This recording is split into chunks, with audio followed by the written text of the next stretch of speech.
Okay, everyone, I'm just going to go ahead and start because we want to stay on time for everyone who goes behind me. Would you make sure? Okay. Looks like is it working? Connected. I don't It know. all looks different now. It does look different. Why? The light's blinking, so I think it's on. Okay. Okay, we need to do some grounding anyways. Let's go ahead and come to a seated position. Start taking some nice deep breaths. Feel your sit bones on the mat. Just arriving on your mat, letting go of everything else for the next hour. And take a deep breath in and a deep breath out. Another deep breath in, chest, belly, pelvis, and out, chest, belly, pelvis. Go through a few deep rounds of breath on your own, and I'm going to read you a quote about the theme that I chose today, which is Maya. Think of a drop of water that merges into the ocean. If that drop of water thinks it is separate, special drop of water, it will continue reinventing itself as a separate drop of water. It will suffer from its own illusion or Maya. But when this drop of water realizes that its separateness is an illusion, it will once again become the ocean and won't cause rebirth or samsara. We'll talk about this a little bit more later in our practice. But for now, let's go ahead and bring our sankalpa to mind. Bring it to mind with mindfulness and intention. What brings you joy?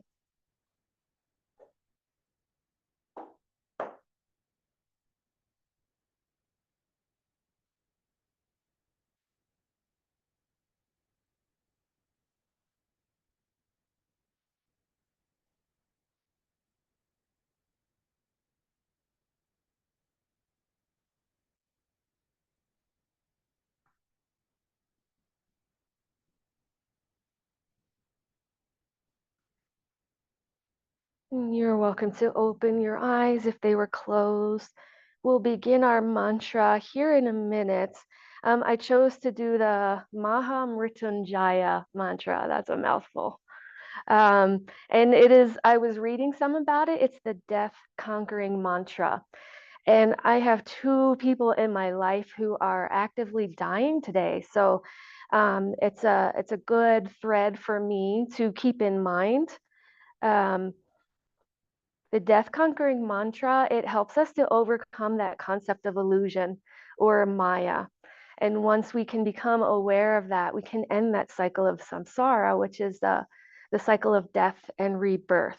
And that's what the mantra is about that we're about to sing. So we'll chant it about 5 times. You are welcome to just hum. You can sing along, you can listen. I will chant it through the first time and then you can join me. So let's bring our hands to heart center and take a deep breath in to prepare. Full breath out. Inhale. Om Trayambakam Yajamahe Sugandhim Pushtivardhanam Urva Bamanam Mrichur Mukshivamamritat Om Trayambakam Yajamahe Sugandhim Pushtivardhanam Urva Bandhanam Mrityur Mukshivamamritat Om Trayambakam Yajamahe Sugandhim Pushtivardhanam Urvarukamiva bandhanam mrityur mukshiva mamritat. Om Trayambakam Yajamahe Sugandim Pushtivardhanam Urvarukamiva bandhanam Mrityur Mukshiva Mamritat.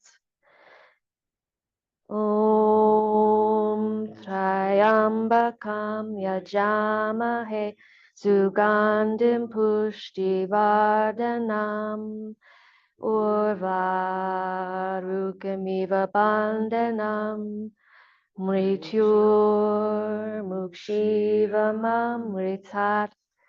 And this will be our last time.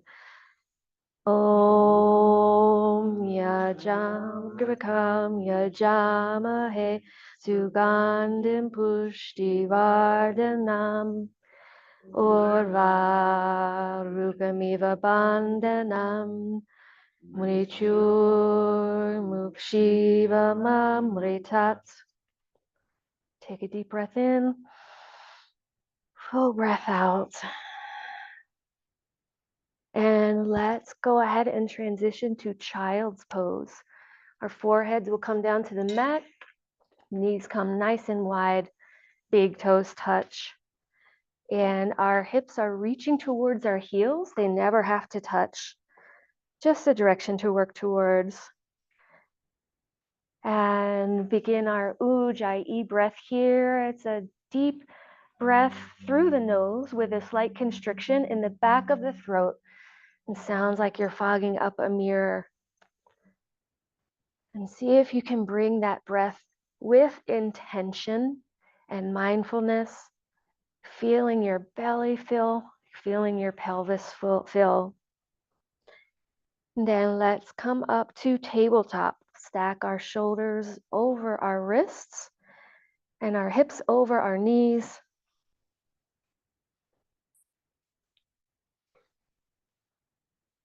And then when we're ready, we can start some cats and cows. So on your next inhale, drop your belly and look up, broadening through the collarbones, and then exhale into cow pose, bringing your belly button towards your spine.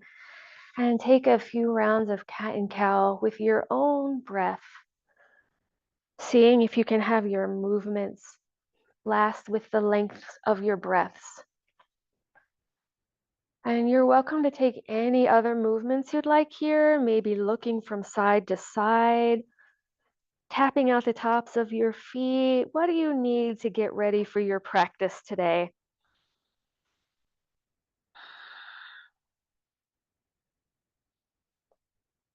Staying with your breath. I like that. Lori is doing some 360-degree turns with her hips. We're going to get our hips ready for a meditation today. Shuan has got the whole thing going. Barrel rolls with a twist. I like that. Then when you're ready, come back to a neutral tabletop in your time. And walk your hands one handprint forward and tuck your toes, and we'll come into downward facing dog, tailbone reaching towards the ceiling, pressing your palms into the mat, especially that area between your pointer finger and your thumb. Pretend like you've got a sixth finger there and you're pressing that sixth finger into the mat. And you're welcome to pedal it out here. Again, just getting ready for your practice today, taking any movements in down dog you need to get ready.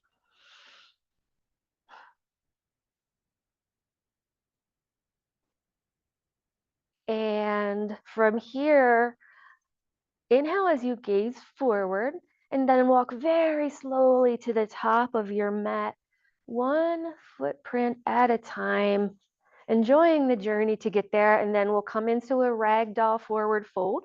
So your feet will be hip distance apart, hip width distance. You can reach for opposite elbows, or you're welcome to take a bind behind your back. Bringing the weight forward into the balls of your feet. Nice, generous bend in your knees. We're lengthening our spinal muscles here. So allow your neck to hang nice and loose and the crown of your head to reach towards the floor. You can sway from side to side here.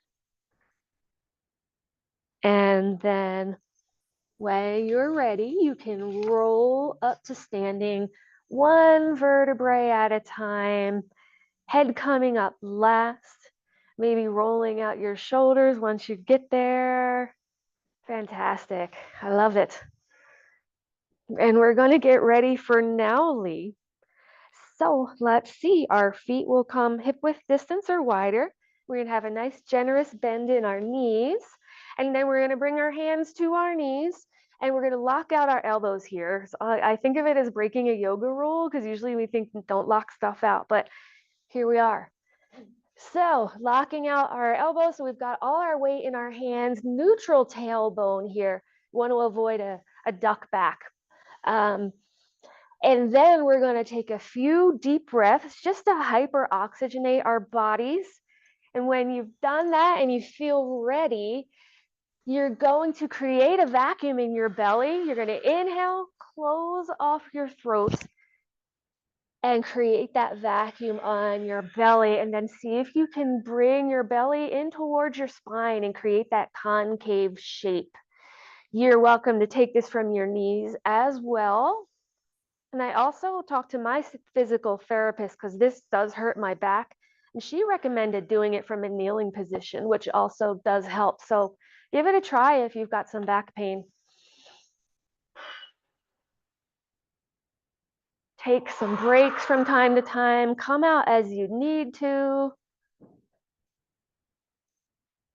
And then when you've got that and you're feeling comfortable, and we do have time, you can begin the pumping action. In the pumping action, you just relax your abdominal muscles and let them drop forward. And as you practice that, you may notice that you can complete more pumping actions in a certain amount of time.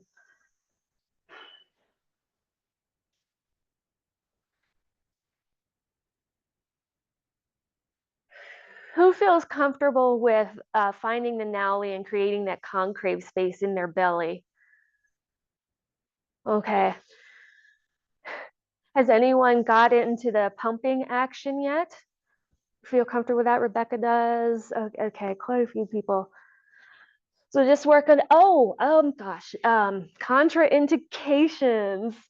If you are pregnant, if you have high blood pressure, glaucoma, those are things that you may want to avoid. Nauli, I probably should have said that 60 seconds ago. We'll pretend.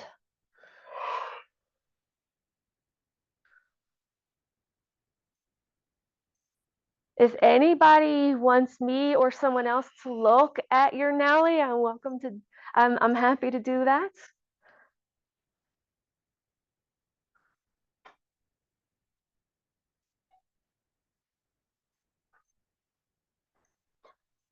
And then if you feel comfortable with the pumping action, you can go on to create the reed. And if you are comfortable with that, you can begin moving the reed from side to side. Does it hurt your back, Katie? No, I just hurt myself. Nice. Okay. Take care of yourself. What you hurt? You hurt your hand? Okay. Okay. Okay. Take care of yourself. And we're doing great on time. How are you doing with yours? Feeling good about it? Got some pumping. Did you? Not that read though. Okay, no, I can't find the read either. I can find it when I lay on my back. Yeah, and I can't do the lower back. The slip disc. Yeah. This is the way I'm doing it now. It hurts my back. Have you tried doing it kneeling like this? This hurts me less than doing tabletop. Just give it a try, see if it works for you. If not, like here? Yeah. No, just like this. Lean forward. Lockout. I can get it. It all depends on how your back feels. Right.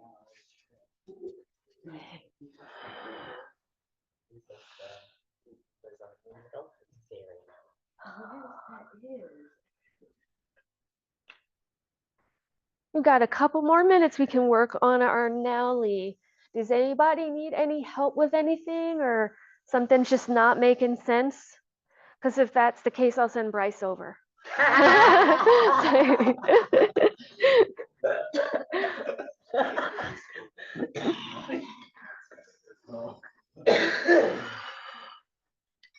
just want to make sure, okay, so who's teaching pranayama and you're teaching meditation? Right. I have meditation and also. Oh, gotcha, okay, and then who's adjusting? I don't know. You're here.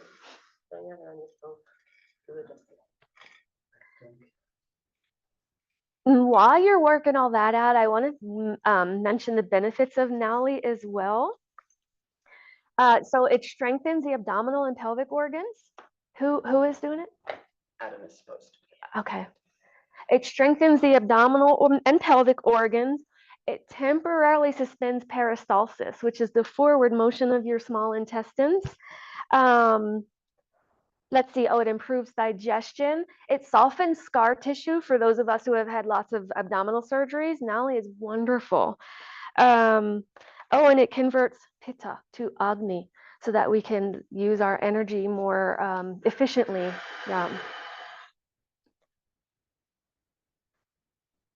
So we've got about 1 more minute, and then we're going to move back into child's pose and begin our asana practice.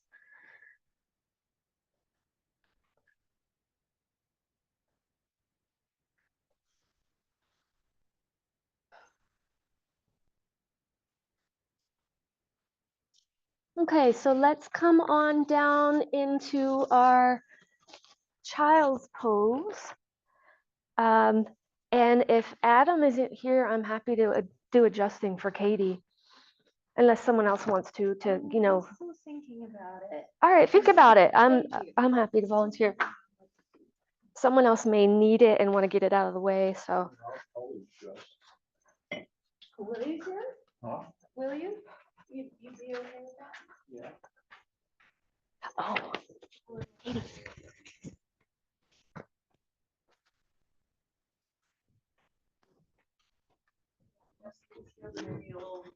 Guys, I'm gimping around the room. Thank you. I got into an accident involving a 75-pound dog and me being clumsy.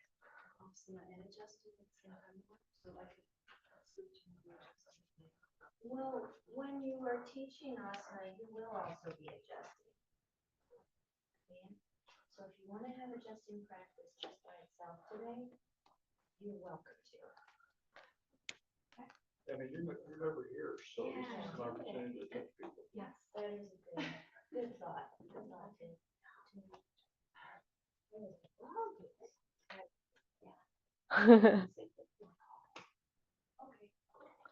All right, Larry's adjusting. All right, well, we'll reground ourselves, reconnect, make your way back to child's pose if you're not already there. Forehead to mat, hips sitting back towards heels. And then here is your moment to opt out of adjustments. If you don't want any physical touch today, me and Lori will respect your space. Just give me a big wave right now. Awesome, thank you guys.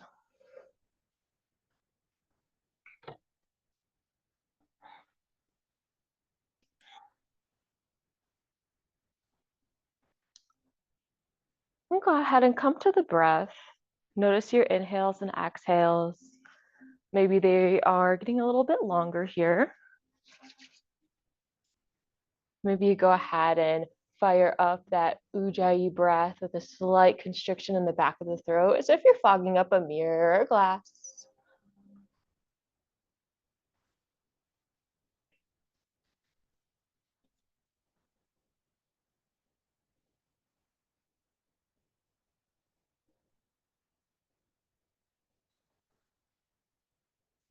So I want to continue on to the theme that Kathy had brought up earlier of Maya.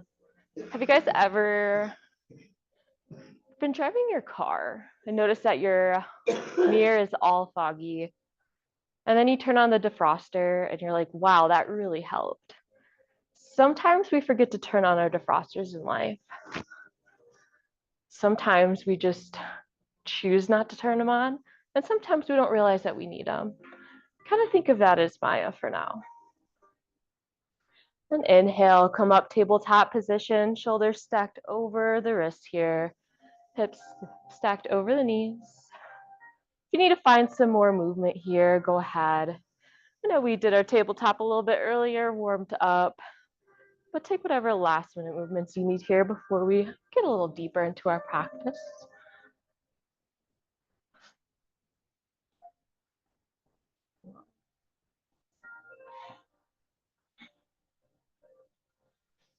And come back to that stationary tabletop. Ground down into the left hand, modified side plank. Turn that left foot, sorry, lefts and rights this morning, down, pivot the toe, reach the right hand towards the sky. Find some length here. Maybe your gaze follows up towards your hand. Good. And inhale, gates pose, lift the torso up. Once you found stability here, go for a little side bend, bending towards the back of the room. Your right hand will reach down your leg. Good. Inhale back to center and exhale down to tabletop.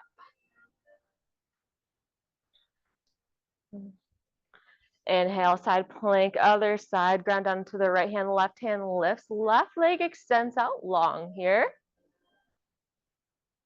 Good. Inhale, gates pose, lift the torso up, left hand is gonna reach down your left leg here. Some little side bend action first thing in the morning. Always feels so good. Inhale, back up to center. Exhale, tabletop. And walk your hands one handprint forward, send the hips down and back, downward facing dog. Pedal it out here. Maybe you kick into one leg and then the other. Really press your palms and all of your fingertips down into the mats here. Actively press the heels back down. They never have to touch the mat, but they should be reaching towards the mat.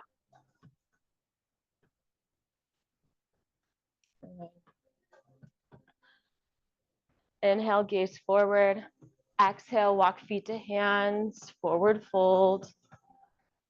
Ragdoll variation here, feet are hip width distance or wider. Generous bend in the knees. Let the head and neck hang heavy here. Option to reach for opposite elbows. Maybe sway side to side. Clasp your hands behind your back. Weights in the balls of the feet here. And inhale, slowly rise up one vertebrae at a time. Head is the last thing to come up. And exhale, mountain pose. Ground down all four corners of your feet into the earth here. Palms facing forward. Relax the shoulders away from the ears. Maybe give them a little bit of a roll. Inhale, hands come up overhead. Extended mountain. Take a peek at your shoulders as they creep up towards your ears. If so, relax them back down. Exhale, hand to heart center, Anjali Mudra. Maybe your eyes closed. Maybe they come to a soft gaze here. Take a moment, set your intention. Simply just enjoy this moment to yourself.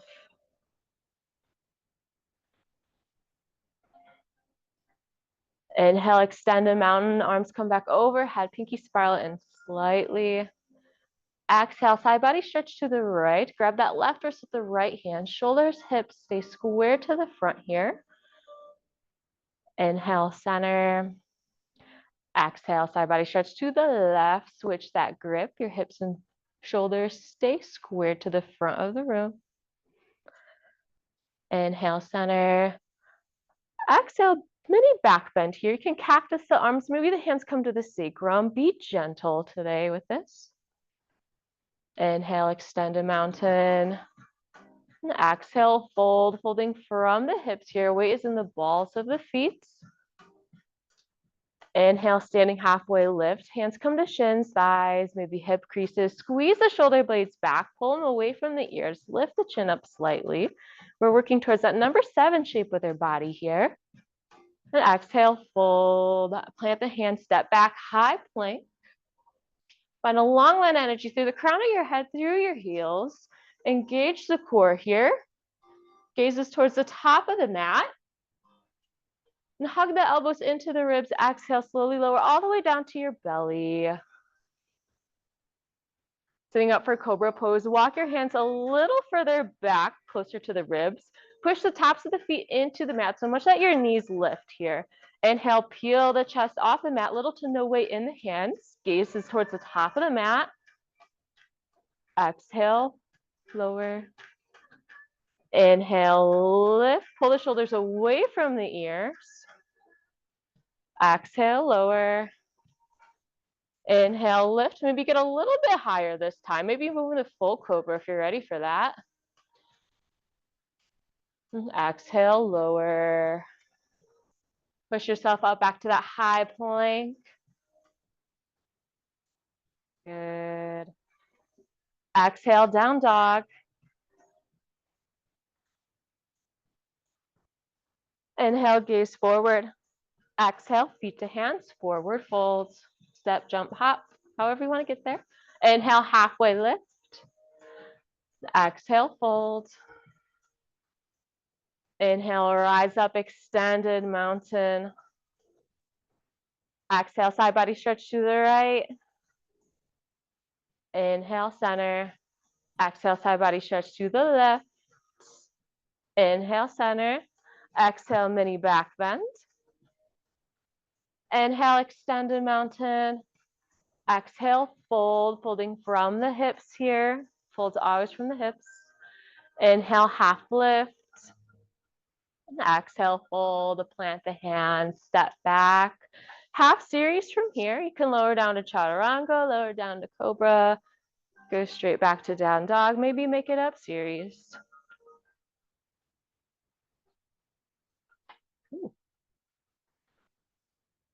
Inhale, right leg lifts, three-legged dog. Engage that back leg as if you're trying to kick the wall behind you. Hips are squared to the bottom of the mat. Exhale, step it through, low lunge. Right hand steps in between your hand, or right foot steps in between your hands. And from here, shift forward and back. Just surf it out. It's early. Wake up the hip flexor. Wake up the hamstring.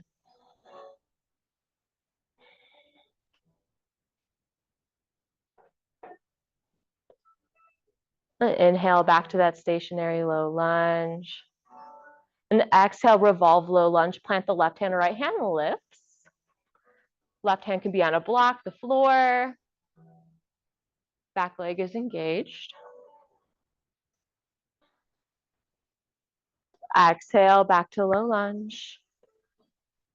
Inhale, rise up, warrior two. Back foot pivot so it's parallel to the short edge of the mat. Your right knee is stacked over your right ankle here. Make sure your right knee is tracking towards those outer three toes. Make sure you can see that big toe. Good. Shoulders are over the hips here. Arms reach for opposite sides of the room. Maybe your gaze comes over that top or middle three fingers. Inhale, reach far forward. Exhale, tick-tock the arms to 6 and 12. Extended side angle. Bottom arm comes to the inside of that right foot. Maybe use your right knee. Maybe use your right arm to push the inside of that right knee to track towards the outer three toes. Rotate your chest up towards the ceiling just a little bit more and continue to push on the pinky side edge of that back foot. Gaze can come up at that top hand if that's okay for the neck. Maybe it goes down, that's okay too. Inhale, reverse warrior.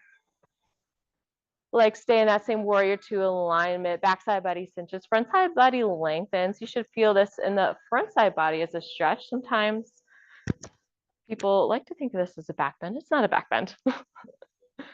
Good. Back arm can come for that half bind or reach down the leg. Gaze comes up towards that top hand. And inhale, 5-pointed star. Pivot the feet so they're parallel to the short edges of the mat. Arms up high. Make yourself look big here. I love 5-pointed star because I'm small and it makes me feel big. Pivot the toes so they're at a 45-degree angle. Exhale, goddess. Your knees should be tracking over your toes here. Shoulders are over the hips as if you're sliding up against the wall behind you. Hands can come to the sides. Maybe they come to heart center. Maybe you find some movement. Maybe you find a bounce. Maybe sway side to side here. Good. I like to do goddess with you guys, so I suffer with everyone. And inhale, rise up, 5-pointed star. Exhale, warrior two to the back of your mat. Your left knee should be over your left ankle this time. Back foot's parallel to the pinky or short edge of the mat. Gaze comes over those middle 3 fingers. Relax the shoulders away from the ears. Good adjustments, guys.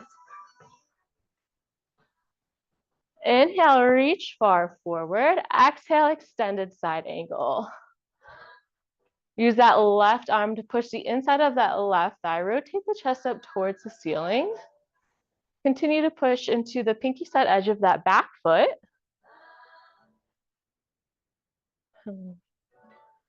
Inhale, reverse warrior, backside body cinches, front side body lengthens here. Like stay in that same alignment. Feel free to pump out the leg if needed. Should really feel the sensation in the left side body here. Maybe that gaze comes up towards that top hand.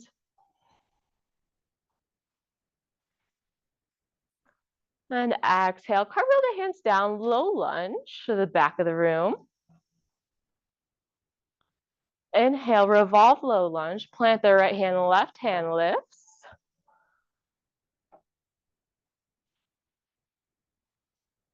And exhale, back to low lunge, step that left leg back, tap series from here.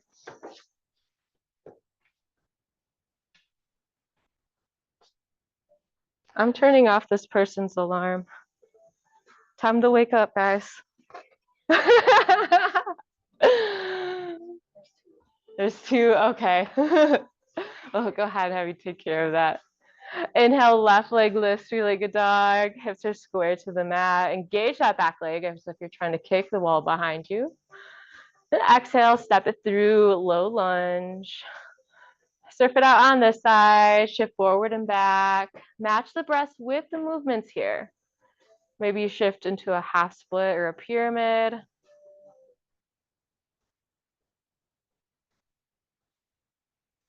Yeah. Inhale, come back to that stationary low lunge. Plant that right hand down. Inhale, revolve low lunge. Left hand rises towards the ceiling. That twist is coming from the thoracic spine here, the belly button area. Exhale, back to low lunge. Inhale, rise up, warrior two. Spin the back heel down so it's parallel to the short edge of the mat. Your left foot stacked over your left ankle here. That left knee should be tracking towards the outer 3 toes. Inhale, reach far forward. Exhale, extended side angle. Inhale, reverse warrior. And exhale, 5-pointed star. Feet become parallel to the short edges of the mat. Pivot the toes so they're at a 45-degree angle. And exhale, goddess. Sink the hips back and down. Shoulders are over the hips here. I'll try to do this with you guys, but I'm kind of gimpy today. My dog pulled me down a trail the other day and he's like 75 pounds and I stepped weird and my hip hurts, but I'm trying. And then maybe this time in goddess, we're looking for more of a challenge. Maybe you play with lifting one heel and then the other. Maybe you lift it back down. Maybe you lift both heels at the same time. Really try to keep those shoulders over the hips here. Sometimes we have the tendency to kind of stick our butt out. We're gonna kind of tuck that in.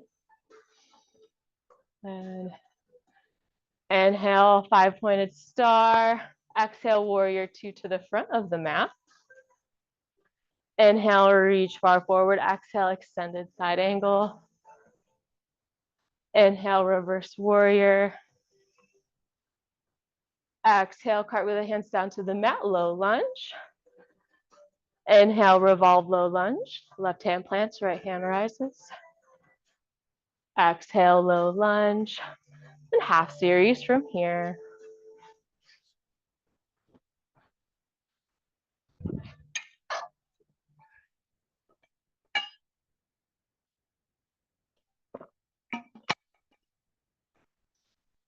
All right, we're gonna add just a little bit onto that. If this gets confusing, I'm sorry, I'm trying something new today.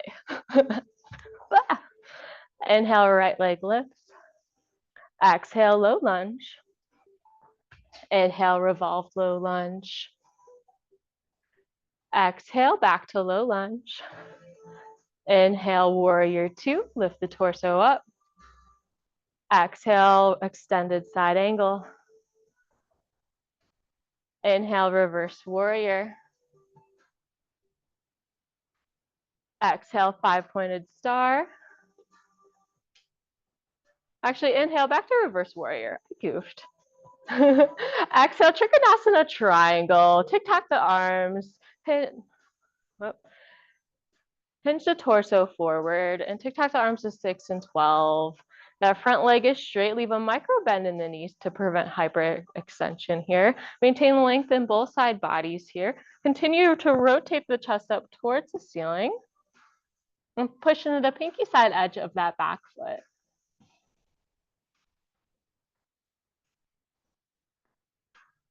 And exhale, half moon. Hinge that right foot. Oh, sorry. Right hand forward, left foot maybe takes off the mat. Maybe it stays grounded on the mat. Block can be at the top of your mat. Maybe you don't use a block. Shoulders are stacked over one another here, and that hip is open towards the left side of the room. Your toes should be facing forward. Sometimes they pigeon toe inward. Exhale, back to triangle. Step that foot down. Inhale, lift the torso, five-pointed star. And exhale, wide-legged forward fold, folding from the hips here. Maybe find a little bit of bend in your knees. You can pigeon toe your toes in slightly here. Maybe you bend into one knee and then the other. Shift your weight forward just a little bit. You want the weight to be in the balls of your feet. It's not yoga if a water bottle's not knocked over. Sorry. Continue to breathe. Inhale, lift the torso back up, the five-pointed star. Exhale, warrior two to the back of your mat. Inhale, reach far forward. Exhale, extended side angle. Inhale, reverse warrior.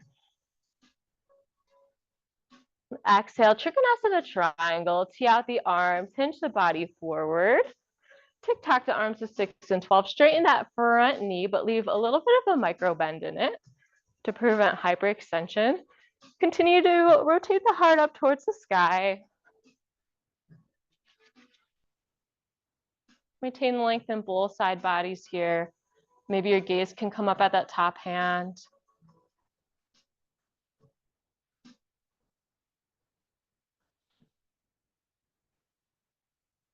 Inhale, lift the torso up, five-pointed star.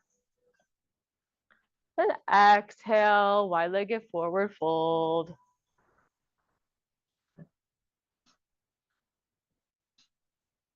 Shift the weight into the balls of your feet here. Maybe you want to play with moving side to side.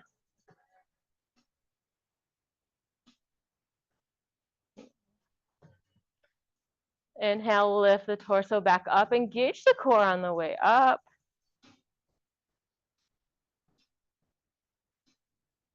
I forgot to do half moon, guys, so we're gonna do half moon real quick. Get back into warrior two to the back of the mat.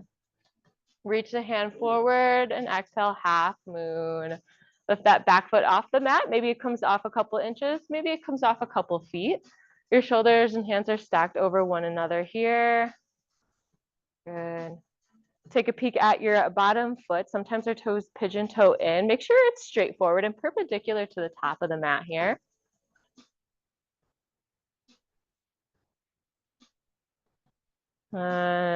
Exhale, drop that back foot down. And go ahead and cartwheel the hands down to the back of the mat. And then half series from here.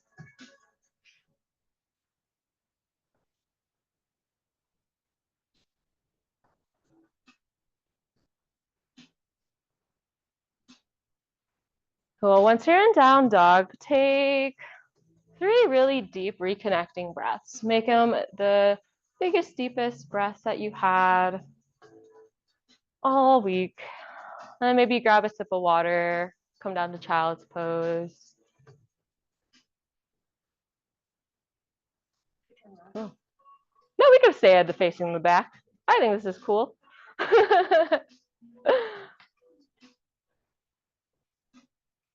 Awesome. Once you guys have gotten a little break, go ahead and make your way back to down dog.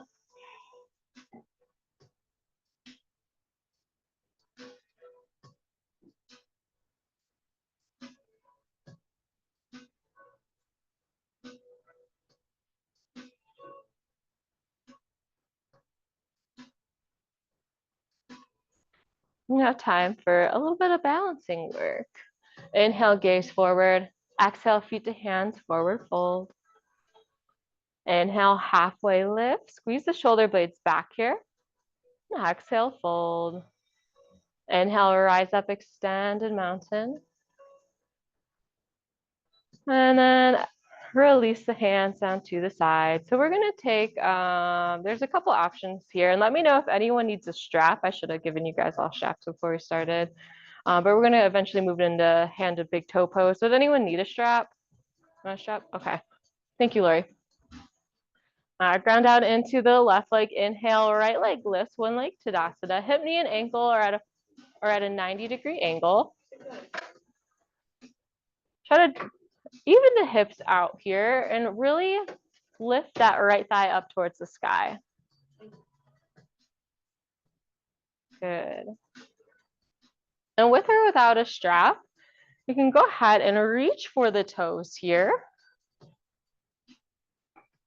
And then hold here. Keep that bottom leg strong and straight. And if you're feeling balanced here, then what could help is to tee out your arm to the side. And then from here, we're going to slowly move that foot out to the, technically you're right of the room now. And open up the hips just a little bit. Leg can be straight, leg can be bent. Good. And inhale, we're going to come back to center. Try to hold it, and maybe you keep your leg out extended here. Good. Exhale, release. Ground down into the right leg this time. Left leg lifts, hip, knee, and ankle are at a 90-degree angle. Good. Lift that right thigh up towards the sky just a little bit more. Hips are level here. Option to stay here, or option to reach for your big toe. And then maybe extend that leg out long. Good. And maybe that leg starts to go out to the side, bent or straight. Doesn't matter. Maybe for a balance challenge, you close your eyes, or maybe your gaze comes over that left hand. Good work, everyone. Don't forget the breath. Inhale, begin to come back to center. Maybe you hold that leg out a little long, really working that hip flexor strength here. Good, Bryce. And exhale, release.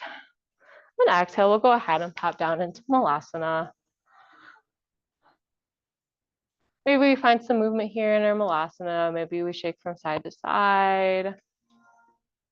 Other options in malasana, you can plant the right hand down, lift the left hand up towards the ceiling, if that feels good for you.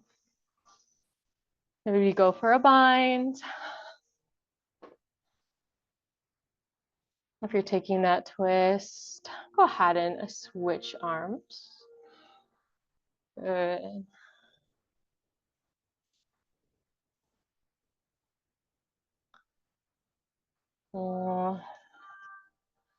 Now we're going to make our way back to a down dog, but no rush to get there at all.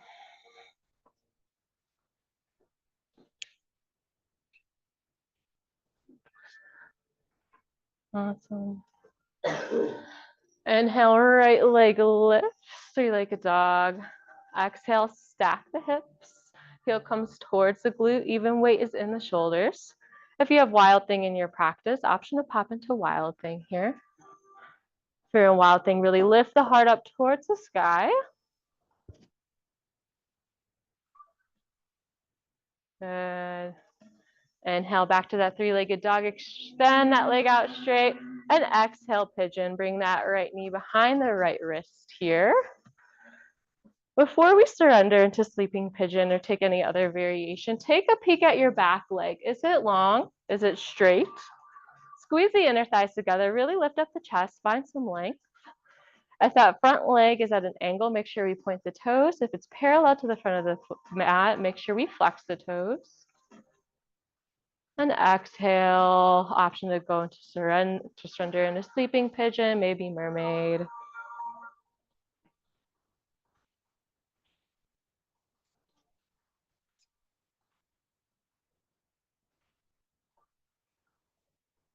More or less pressure, Grace. Awesome. And coming back to Maya here, how do we know when to turn our defrosters on in life? Maybe it's just addressing issues. Maybe it's staying present. Yoga and meditation can help this. Or maybe it's simply not to judge others who are in this state.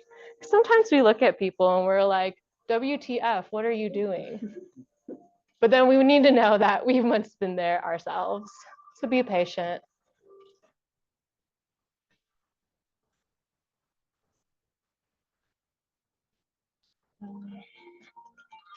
Inhale, begin to come up onto your hands.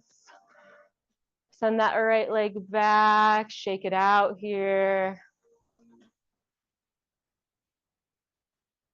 And step back to that down dog.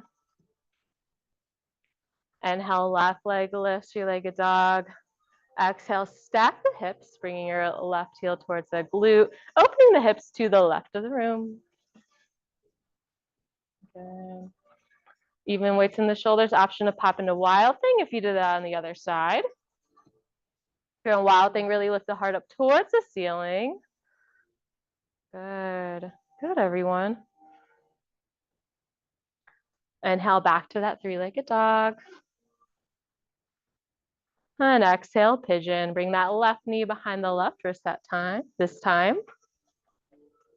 Before we surrender, take any other variation, take a peek at that back leg, make sure it's straight. Squeeze the inner thighs together, find some length here in your pigeon, and then option to surrender into sleeping pigeon. Maybe take mermaid or some other variation here.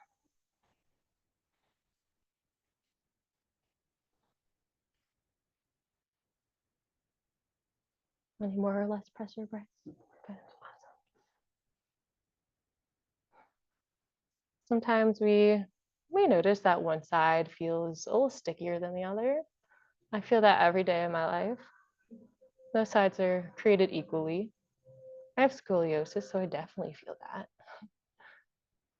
But no need to judge or compare.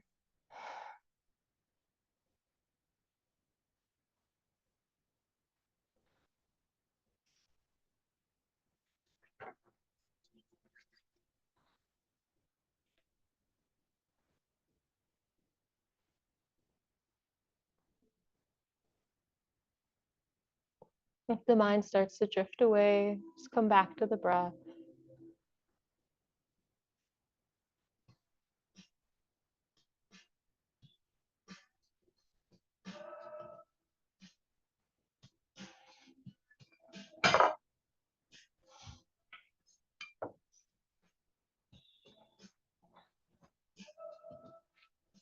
And inhale, come on back up to the hands.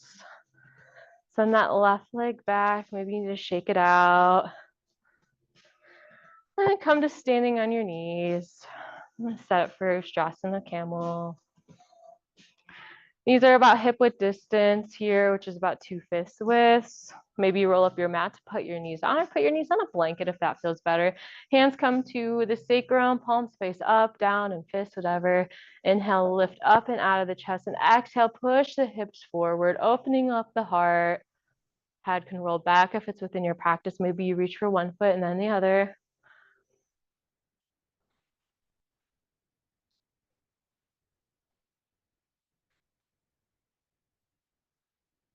Inhale, lengthen the torso back up. Hands come back to the sacrum if they're not there already. And exhale, sit hips to heels. Option to take your favorite mudra. Maybe you take boob mudra, or maybe you go into a restorative child's pose.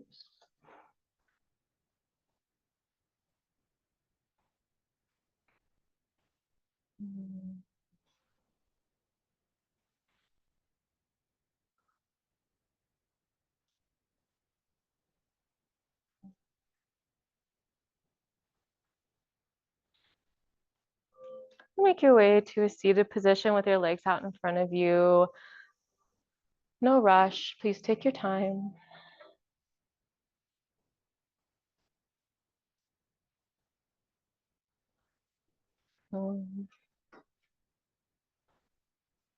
Setting up for our seated forward fold. Inhale, lift the arms up overhead.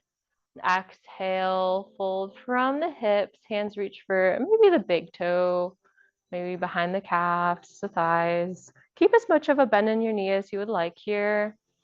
Really pull the chest forward. Think forward instead of down.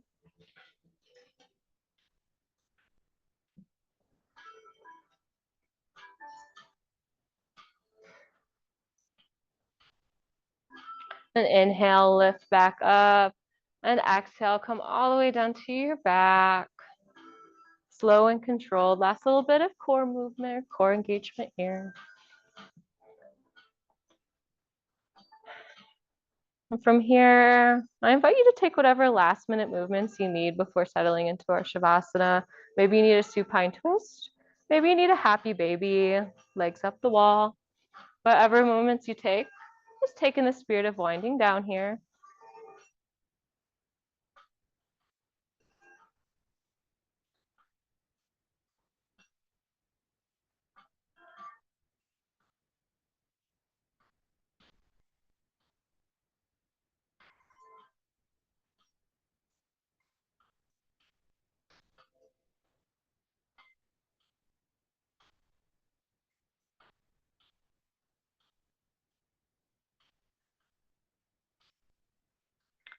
Once you're ready to surrender into Shavasana, maybe you take your traditional Shavasana today. Legs extended long, toes fall towards the outside of the room, palms facing up. Relax the shoulders away from the ears. Relax the jaw.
friends.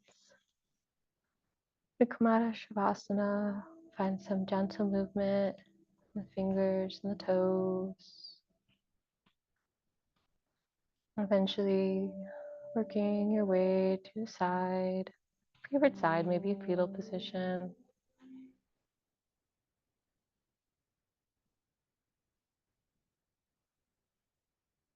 And then working our way up to a seat.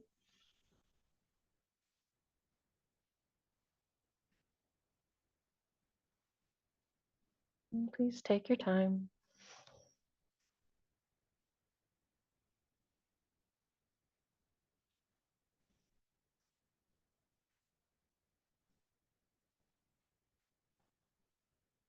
Awesome. You can face the front, and shortly we'll be starting our pranayama. Thanks, guys. Thanks for bearing with me.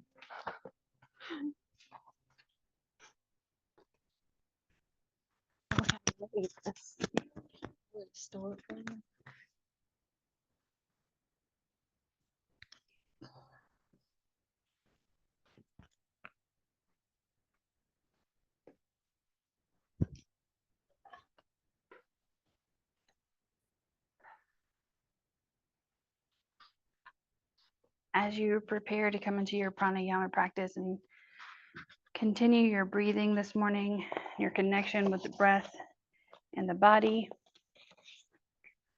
I want to read just a small passage of the Hatha Yoga Pradipika. When the breath is unsteady and the mind is unsteady, when the breath is steady and the mind is steady, and the yogi becomes steady, therefore one should restrain the breath. And as you come into your comfortable seated position, maybe finding Jnana Mudra, Dharana Mudra, whatever is comfortable for you. We're going to practice restraint of the breath this morning. We're going to start with Kapalabhati, the skull shining breath. This is going to burn up some kapha and increase a little bit of pitta. This is going to require a little bit of our sixth limb of yoga, dharana, a little concentration, which will allow us to get into a deeper meditation.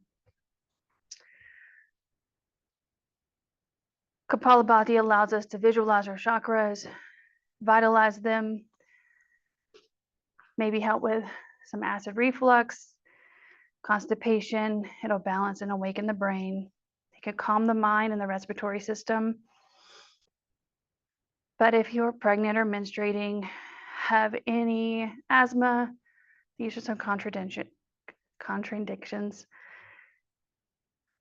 Most of us have started on an empty stomach, so this is a good place to start. We're going to isolate the inhalation and have a forceful exhalation in the second chakra, very low abdominal area. We're going to start at a cycle of 15, and we're going to do that twice.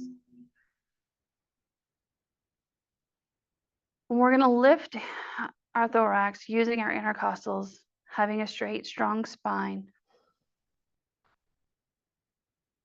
A few visualizations here as we're going to be striking the abdomen as low as possible on a sharp exhale, and the inhale is going to be passive for about a 4-to-1 ratio or 1-to-4 ratio. Keeping the chest lifted. We're going to breathe forcefully out of your sinuses with a relaxed throat. Practice this as if somebody pokes you in the lower belly, like they're trying to tickle just below your navel. Feel a little constraint, like poik, poik, and out the sinuses. Feel that's like relaxed throat. Once you feel that forceful exhalation, notice the natural inhalation.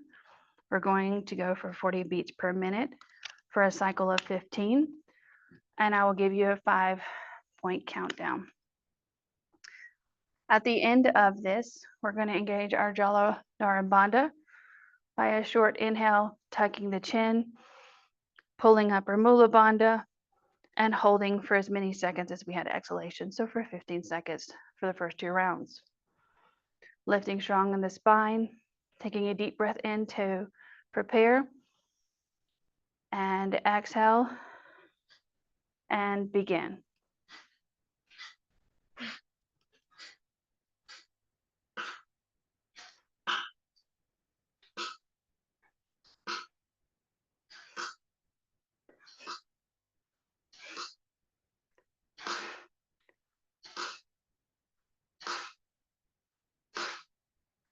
Five, 4, 3, 2, 1. Short breath in, tuck the chin, engage the Jala Bandha, Mula Bandha.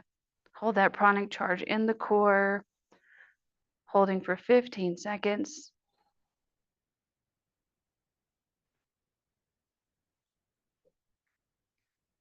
5, 4, 3, 2. Rise the chin up.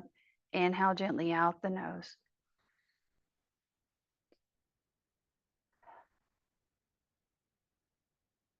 And on the second round,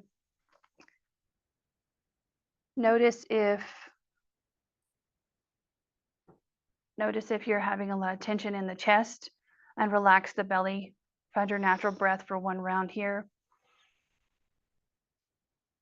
And we're going to go for 1 more round of 15. We're going to increase the beats per minute to 45.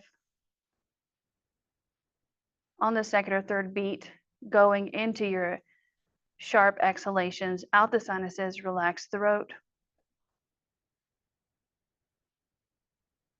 Ready, set, go.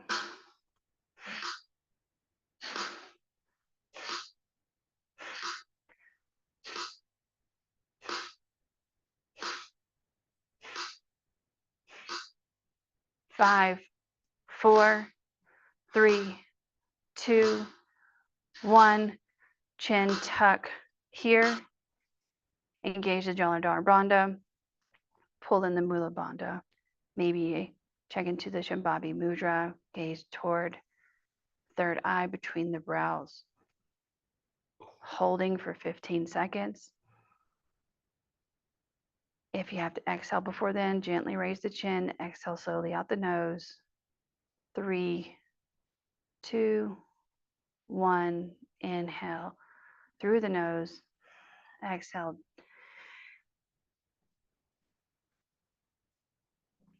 We're going to go for 55 beats per minute. And on the third round, this time I want you to engage that Mula Bandha, the Jala Bandha. Hold that pranic charge. We're going for 30 rounds this time. Sharp exhalations out the sinuses. When you're ready, deep breath in to prepare.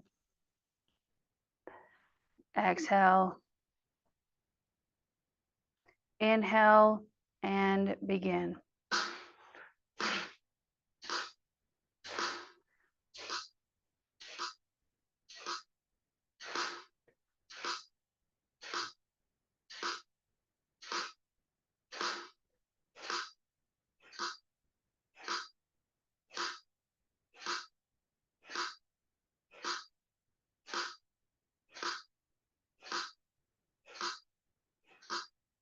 Five, 4, 3, 2, 1.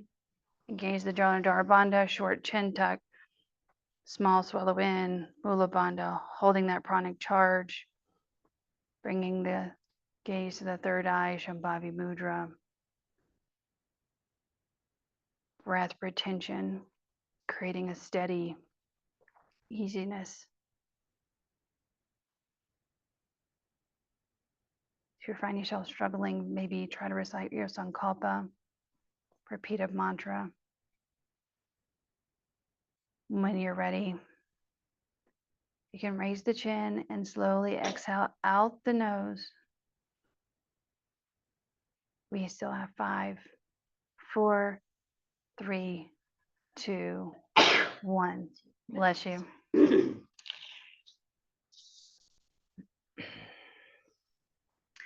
Now we will be doing some short cooling breaths, starting with Shitali, trying to decrease our pitta now that we have increased it a little bit with Kapalabhati.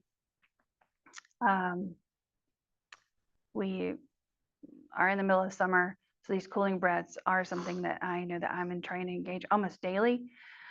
And I try to teach my husband, and it was very hilarious. So we're really going to be using our tongue a lot here. We're going to be engaging our Jiva Bandha. If you can tuck your tongue to the back and to the soft palate. So go ahead and stick out our tongue. Let's do a little tongue wagging. Open our mouth, engage our jaw. Maybe take a moment to like massage the jaw.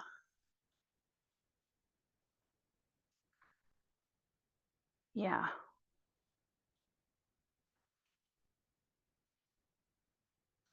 Some of the benefits of Shitali is going to be balancing kind of the heat of summer. It's good for asthma, diabetes. It can even reduce high blood pressure and inflammation, which is one of the reasons I use it. If you have lower blood pressure, maybe you want to avoid this. It's kind of a contradiction. If you have a cold or a cough or a bronchitis, if you need to clean your nose at any time, go ahead. This is pranayama is going to make it even more icky. I'm already getting some things in my throat coming up. Through the inhale, we're going to have a rolled taco tube-like tongue. Some of us can't do this, and that's okay. But if you can do a taco, we're going to inhale through that taco tongue, allowing the breath to kind of go to the cool pool of the mouth, the wetness of the tongue. And we're going to inhale for a 3-part breath. So we're going to breathing into our chest, ribs, belly, exhale through the belly, ribs, chest. So just practice the 3-part breath without the tongue, chest, ribs, belly, sitting tall, finding the mudra of your choice, and then belly, ribs, chest. When you're ready, go ahead and engage that taco tongue and breathe in deeply, chest, ribs, belly. Exhale, closing the mouth, engage that Jiva Bandha. Gentle breath out, powerful breath, powerful body, gentle breath. This time we're going to practice one more time, and I encourage you to try to engage your Shiva Bandha. Looking at that third eye between the brow, going ahead, that taco tongue, breathing in, 3-part breath in,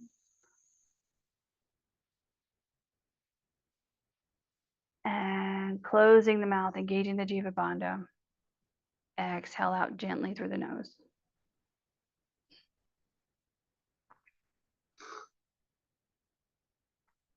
And our next cooling breath, we're going to try the Sitkari, so the Joker smile. We're going to continue to decrease some pitta and maybe increase some kapha. This is a really good one to develop intellect. Again, we're going to always try to engage our Shiva Bandha here, that third eye, and reduce some inflammation, stomach acidity, and maybe reduce a little bit of hunger while we're waiting for breakfast. Some of the contradictions, of course, are winter. We started this in winter, and I remember being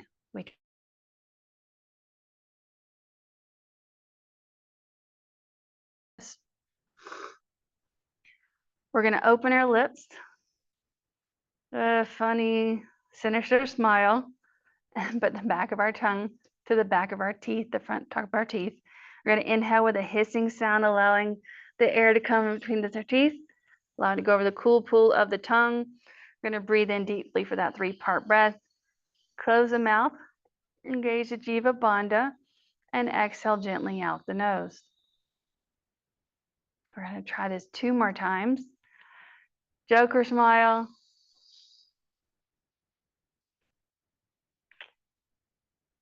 Closing the mouth, Jiva Bandha, slow out the nose.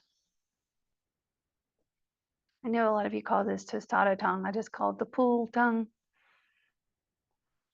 One more time. Cooling the body, 3-part breath, engaging the Jiva Bandha.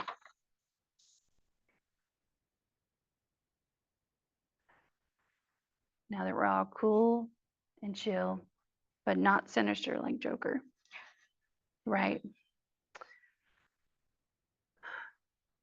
We're going to go ahead and shake out those arms, and we're going to engage our Vishnu Mudra.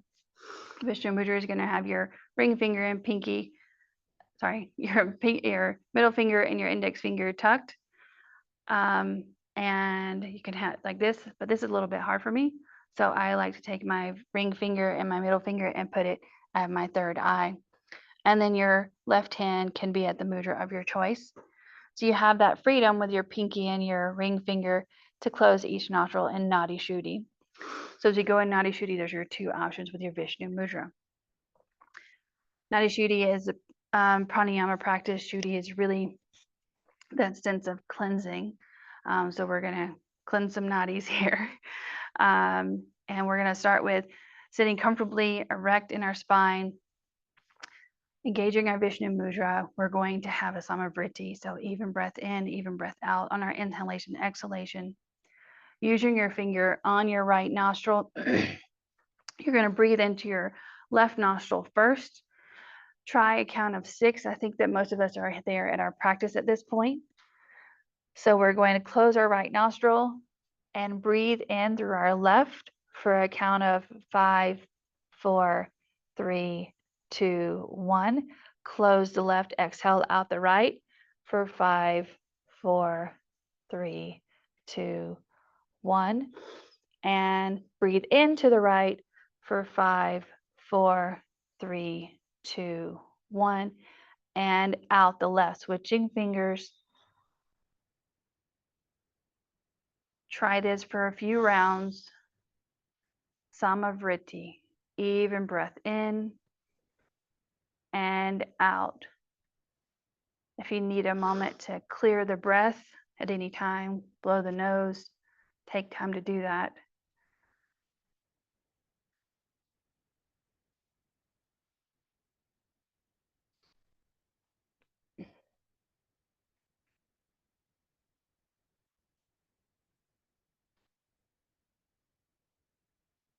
When you're ready, maybe adding some chants.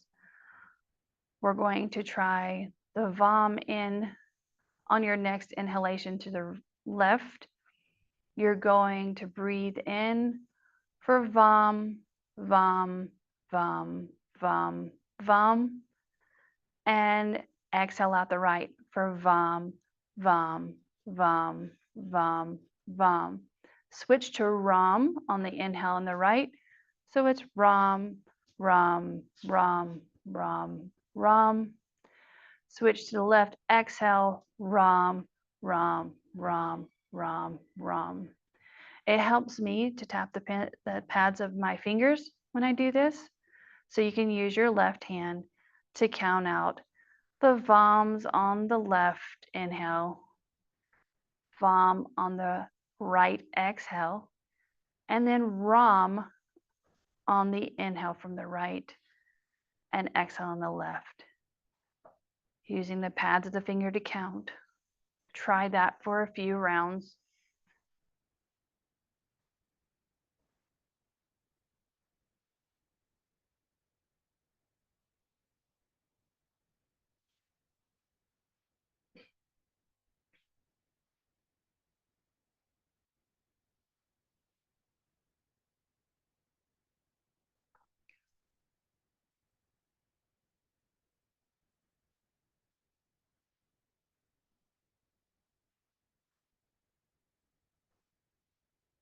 And if you're ready, let's get deeper into this nadi cleansing. And let's go ahead and visualize the Ida as a cool, slick white moon at the center of the head. On the Vam, imagine that Shambhavi Mudra is engaged. Bright white moon in the center of the head. Engage your Ram and tap into the Pingala. Imagine a bright, burning sun in the core, in the solar plex, in the belly, cleansing all the nadis. The moon in the center of the head, the sun in the belly.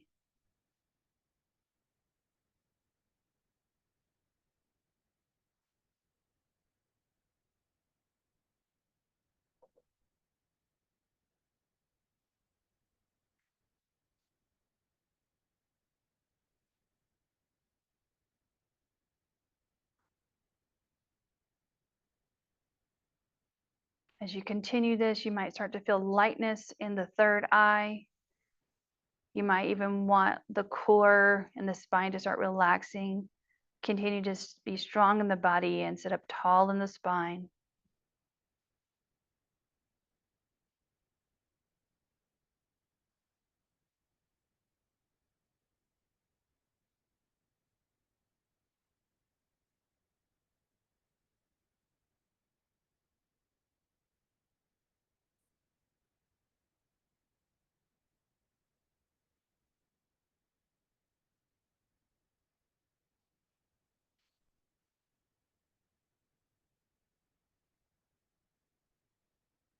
Still have 60 seconds for your time in Nadi Shuddhi.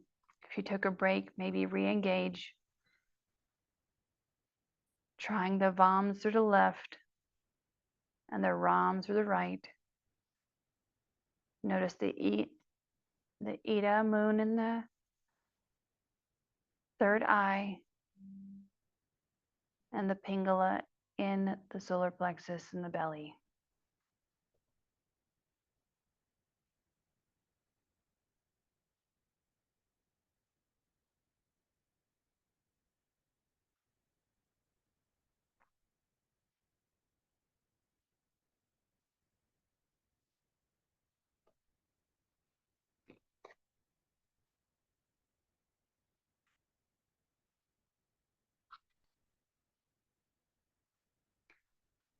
According to the Hatha Yoga Pradipika, as you continue your Nadi Shuddhi, the nadis of yogis who regularly practice in this manner of sun and moon become pure after 3 months. It's an interesting goal. She did this every day for 3 months to see how you would feel and if we could truly purify the nadis.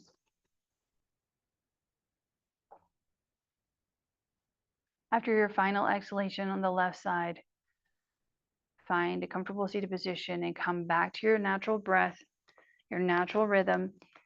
And you might need to shimmy around, shake your seat out. Feel free to open your eyes and get comfortable for your meditation.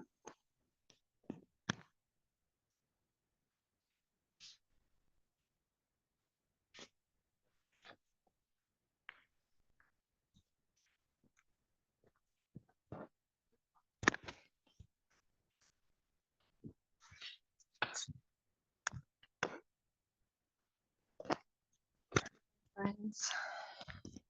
So we're gonna go ahead and come back to that comfortable seat. Maybe you might need to make adjustments.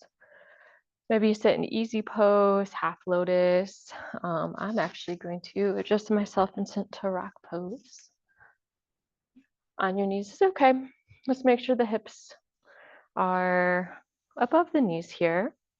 Find a nice, long, tall spine. Prepare for our chakra kundalini meditation here.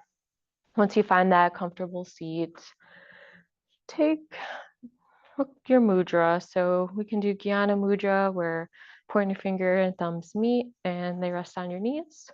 Or option to take Dhyana mudra where your right fingers are above the left fingers in this little cup position and your thumbs touching. Either or is okay, whichever is most comfortable for you guys.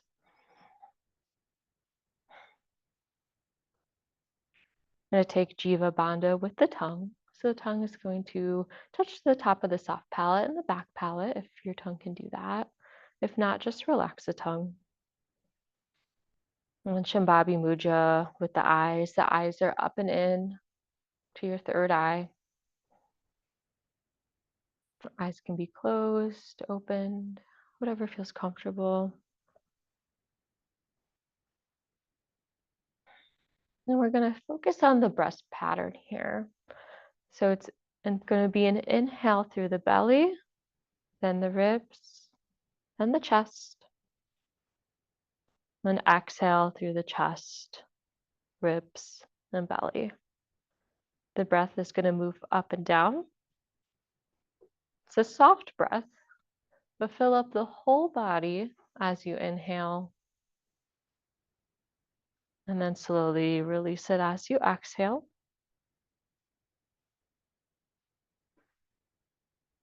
I'm going to stay here for a few moments. Get that breath pattern down.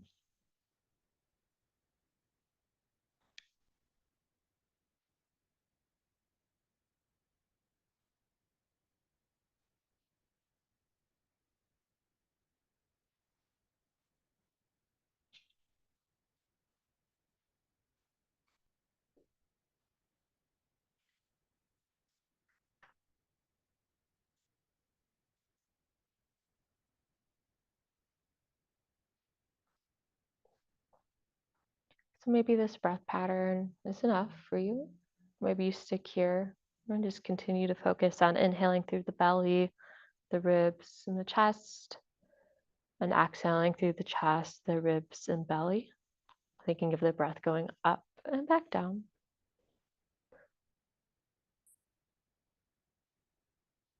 From here, try to visualize a thin fire red line that's moving from the base of the spine to the head. So think of the body as black and dark, and you just have this bright red line. Some people can't visualize, and that's okay. If you cannot visualize the red line, you can focus on inhaling the breath up and down.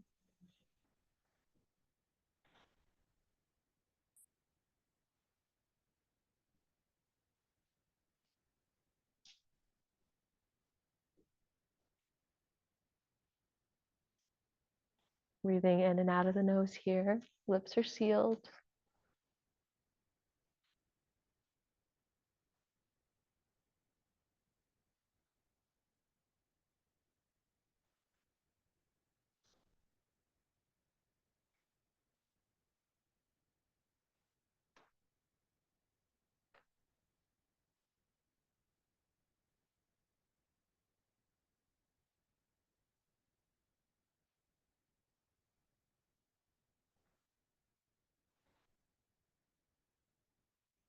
And if you're comfortable visualizing that red line, we can go ahead and add the chakra locations. The red line will go through each chakra. Once at the particular chakra, it will illuminate a white gold light.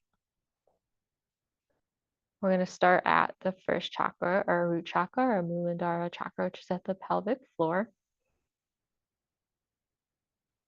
And we'll move to then the second chakra, the sacral, which is in the low belly area.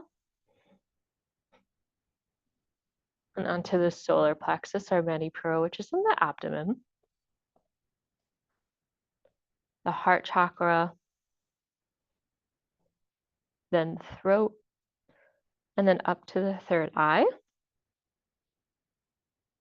Once you get to the third eye, you'll go back down to the throat, then the heart, solar plexus, sacral, and down to the root. So you'll continue to move up and down throughout the chakras. That red line's moving with the chakras, and that white gold light's illuminating at each one.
And if you're able to imagine that light at each chakra, we can add the bija sound as well.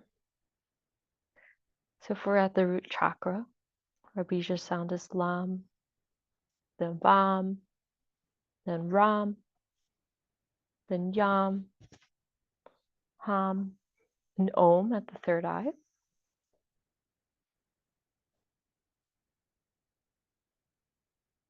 If it's difficult for you to switch between the bija sounds, you can use om for each chakra, if that helps.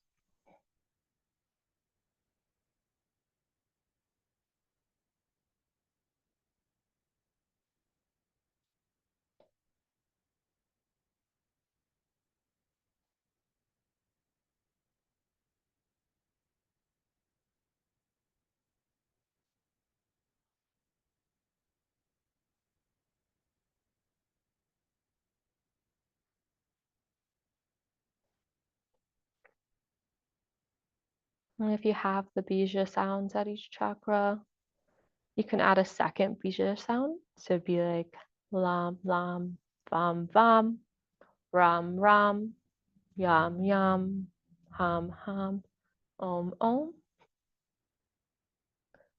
And you can imagine a lotus flower at each white gold light in each chakra.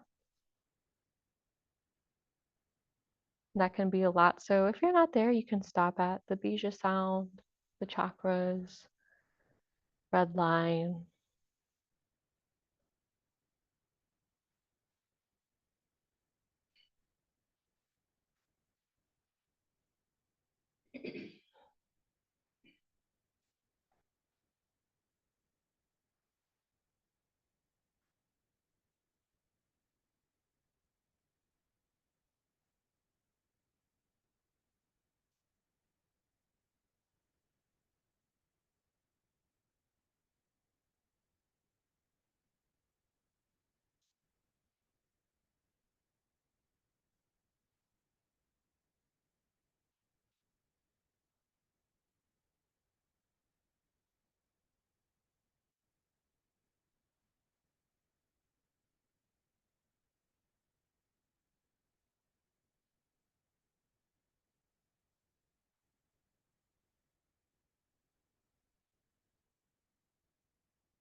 And go ahead and take your last round of breath here.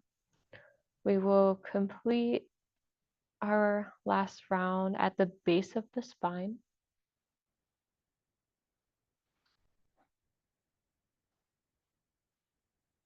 And once you've completed that last breath, you can make your way down to Shavasana.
You can begin to find some gentle movement in the fingers and the toes. Slowly waking ourselves up out of Shavasana. And please take your time.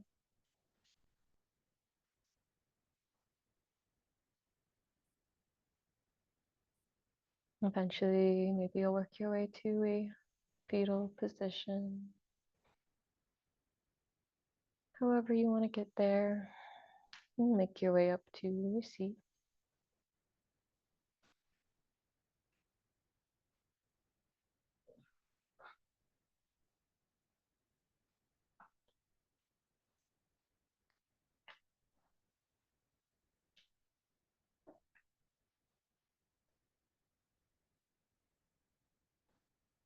And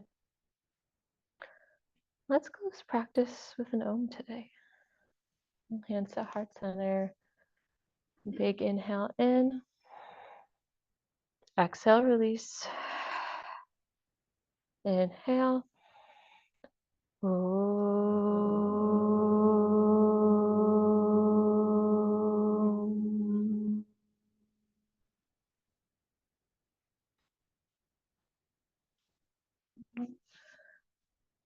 You guys. Okay. I have less time than usual to give you feedback. So let's jump right in. Can I have the Oh yeah. everyone for that practice this morning? And thank you. Well, how does this work? What? Everything's changed. Thank you, J-Law, for this beautiful offering this morning. How do you all feel? How do you feel who's been teaching?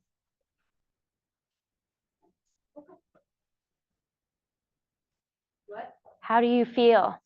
Oh, I feel okay. Yeah, Shawan? 7 out of 10. Okay. So that's all over and done with. You got through it. Let's address some things. And I'm going to try to stick to a time. Bryce, you're welcome to also give feedback. Oh boy. Lori, I want to say, because I have limited time, thank you so much for stepping in and adjusting, and your adjustments, your sis, were lovely. So thank you. Really being on the spot and last minute, that was terrific. And did you learn something by getting to do it this morning? Then I could just jump in and do it. Yeah. So I thought that was great. So I'm sorry I won't spend much time on feedback for you. But I thought your pressure was really nice. Everything felt really appropriate. And I appreciated how many times you got around to everyone. So thank you. Okay, timer. Let's start with 4 minutes for Kathy. And Kathy, what a great start. Really nice and strong. I want to say to you all, on the whole, I expect you to start working as a teaching team a little bit more. Today it felt, and so forgive me if there's like something I'm not aware of that happened last night or whatever you're bringing into this weekend with you, but I expect you to start feeling a little bit more like a teaching team. Meaning today things felt kind of separate. Did it feel that way to you as teachers? I don't know. Katie and I worked together with the feed and stuff beforehand. I could tell that. What do you mean? Like, give an example. Well, for starters, I expect, so it's not really on you, Kathy. I think you set the tone really nicely for class. It was strong, it was grounded. I enjoyed your reading, your quote, the idea of the theme, all of those things. I thought you took great time. Everything felt appropriately paced. I thought you did a nice job with Nauli. And my only thing is I would have taken like a couple of extra breaths in Balasana before we started. Before I just wanted just a little bit more time there. But what I mean is, forgive me because I came into this last minute. I'm stepping in for Erica, so I didn't get a chance to look at who was teaching what this morning, but you all should already know that and have that information ready. And you should, like Kathy, great job on starting right on time. And I think I'm going to try to talk to the other folks if I catch them on the way out. But this practice demands and deserves respect. That you teachers who are teaching deserve respect. And when we're not on our mats ready to go at 7 a.m. or a minute before 7, it's disrespectful. So thank you, Kathy, for starting on time. And I don't mean to come across as harshly as, I hope I'm not coming across too harshly. I just want you to understand the reverence behind why we're doing this practice. So we should start on time. And that means Kathy should not have to be like, hey, good morning, latecomers, or anything like that. Also, alarms and phones should be silenced. I can't believe I'm saying that by July, but here we are. Those things should be silenced. Okay, Bryce, anything for Kathy? Was just gonna say I thought the details about Nally that you brought in were great. Maybe just sprinkle them through a little bit. It felt like there was a lot that you kind of left to the end, and so I think you could weave them through, and it would just be a little bit more like sprinkled. But I thought it was great. And then one point that I thought maybe would have been a silver lining for your theme.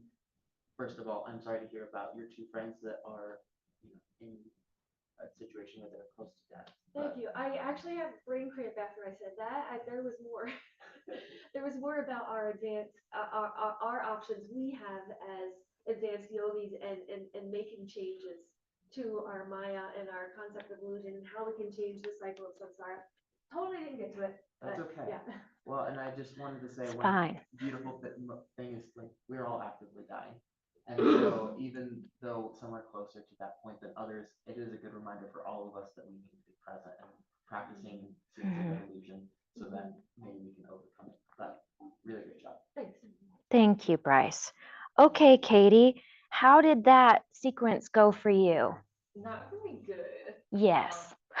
Yeah, I wanted to kind of try something new because it was really short. Yeah. Time Mhm. and everything I was trying to put together was going to be too long. Mm. So I tried to cut out some chaturangas and I tried something new. I've never done that before. Yeah. Now would be a good time to do that. But yeah, it didn't work very well. I forgot some things. I also didn't do a good job prepping for my class. I had a really bad migraine yesterday and I kind of procrastinated by the time I got to prepping. Yeah. But I'm glad I at least tried something new. Yes. Out of my comfort zone. I really commend you. I'm sorry to hear about your migraine. I commend you for challenging yourself. We kind of missed the mark with it, but I wouldn't say it still moved my body. So that was great. I think it was probably more informative for you than it was for us. How much it does take to prep things, and how easily we can get kind of thrown off whenever we're creating something entirely new. And I also wanted you to I think it kept you had to focus so much on that then you couldn't adjust. And I expect you to be walking around the room adjusting more. And we don't have time today. I really, if you're interested, I have feedback for your teaching right now, like in time and space and some habits that you're getting into. So if you would like those at another time, we can talk about it. Reach out to me because I would love to give you that feedback. About this practice specifically today, yeah, I loved that we at least got in. We could have used a little bit more flow, I think, with that. I liked that it was interesting and that you tried something new. We could have used a compressed twist, just a little bit more twisting. The low lunge twist was nice, but I needed another twist somewhere in there, whether it's Ardha Matsyendrasana, prayer twist, revolved crescent, something along those lines to deepen, because deep twists like that really get our prana going. And so I think that's important. And I don't have enough time to speak to some other things. Oh, we had like a 2-minute shavasana, which made me really sad. Okay, yeah, I didn't, like, I had my, like, a timer on my watch and I accidentally had stopped it, so I didn't know, like, how long we were in Shavasana for. Yes, and that can get scary as the person guiding to be like, uh-oh, how long am I leaving them in here? But you should, as a teacher, start to feel that amount of time. Hi, uh-oh, this is 300 hours, so maybe you're at Austin Bluffs today. No, that's okay. Yeah. Hope you make it in time. So we needed a longer shavasana. Yeah, and just a slightly longer. Bryce, anything? I have several more things, so let's talk at another time. I will say I saw a lot of improvement in like your tone and presence in this space. I know we talked for like 2 months ago. Oh, I'm so sorry. More volume. On the whole, I need more volume from you during meditation and asana. Okay, go ahead, Bryce. Okay. But no, you felt way more present, and I appreciated that. So really good job on that and your inflection. Like I could tell you were present through your inflection, and I was appreciative of that. I liked the notes that you brought up about the theme, but I felt like you could have expounded or unfolded it just a little bit more. Okay. And then in terms of like getting some time back, we already did integration stuff as part of the setup that Kathy did for us. So just cut that out. Go right to, maybe starting from child's pose, but go right into Sun A. Don't skip rounds. Let us get that full Sun A to really start building the energy up. And then, yeah, echoing Rebecca, I thought it was great that you decided to try some new things.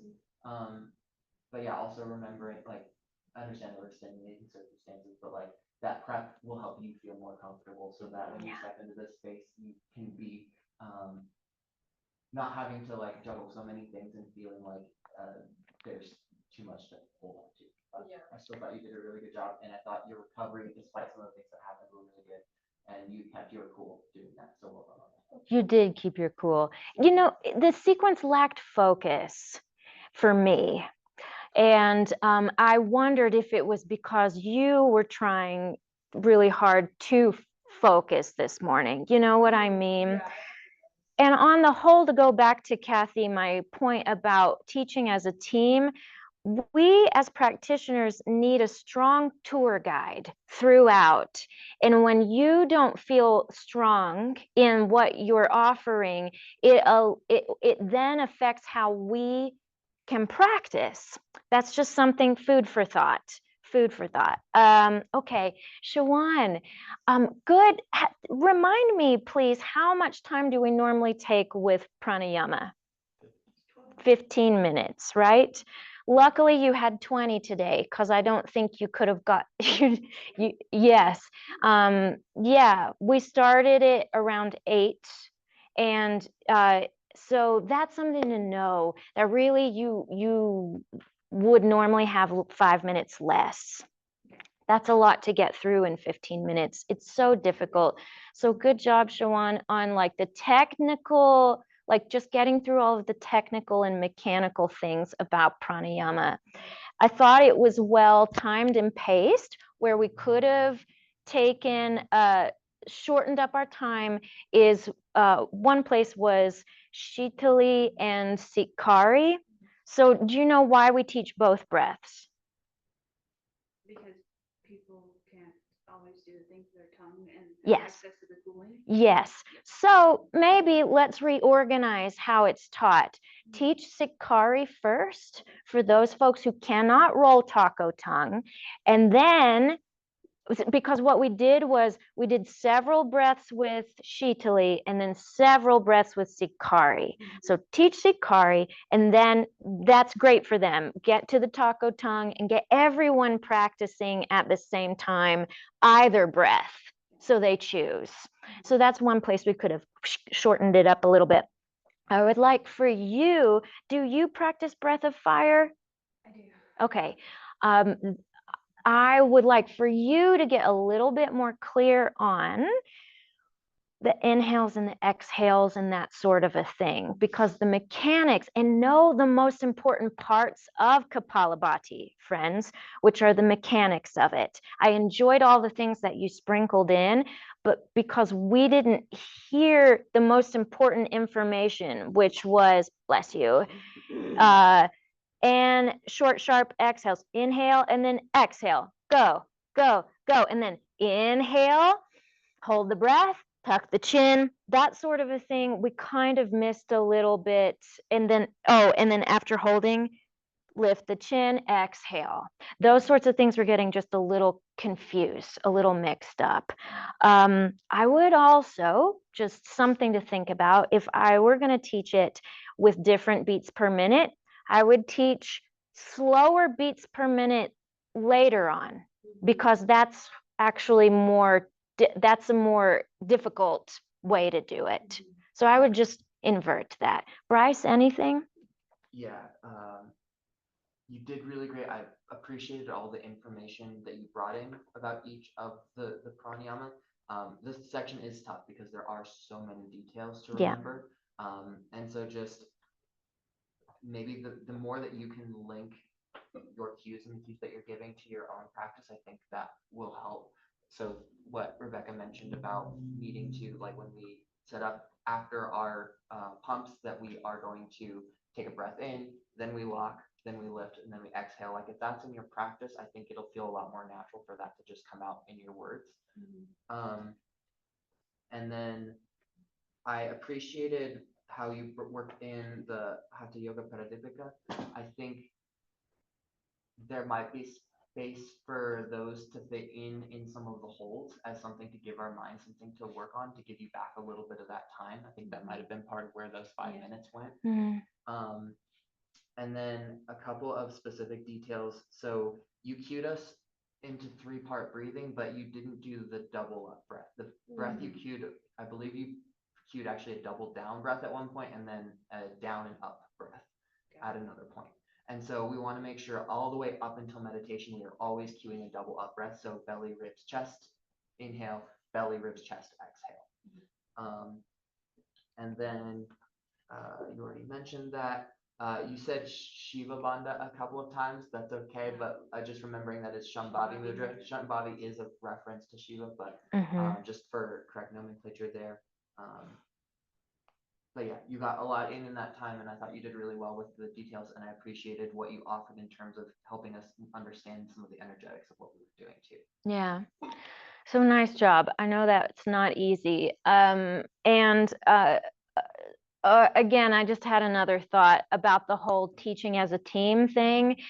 The theme, while it just needs to be carried through the entire time, carried through pranayama, carried through meditation. It really does, in order to let it land for us, to hit home. So you support one another.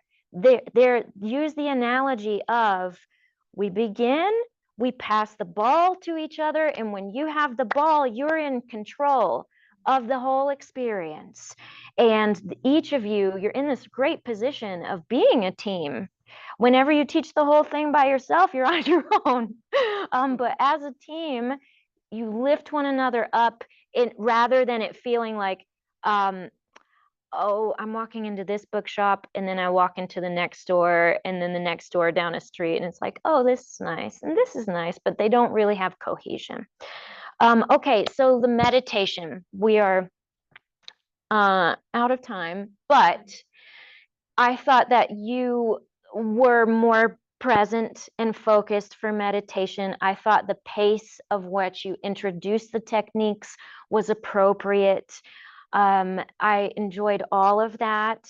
I just wanted more volume from you. And I was right here in the front, you know.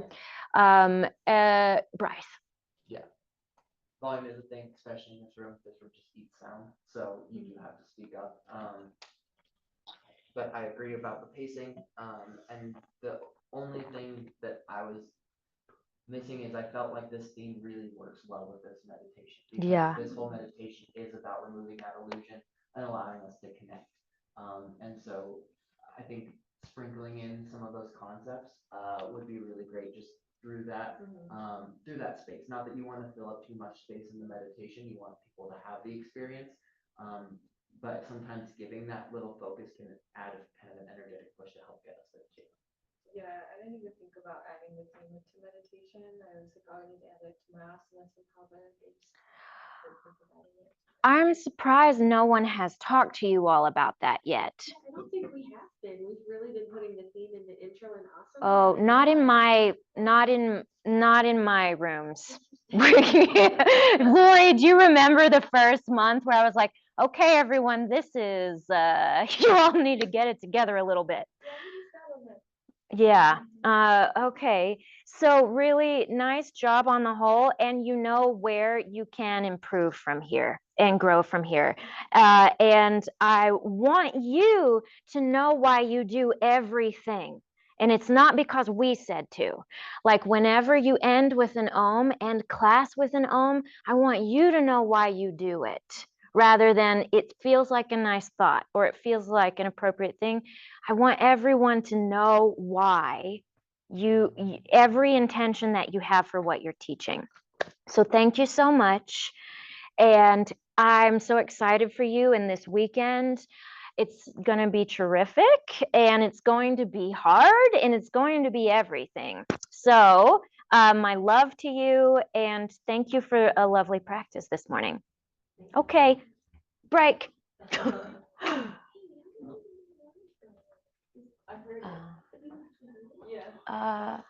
Okay, how do I There's an end button at the bottom. stop recording?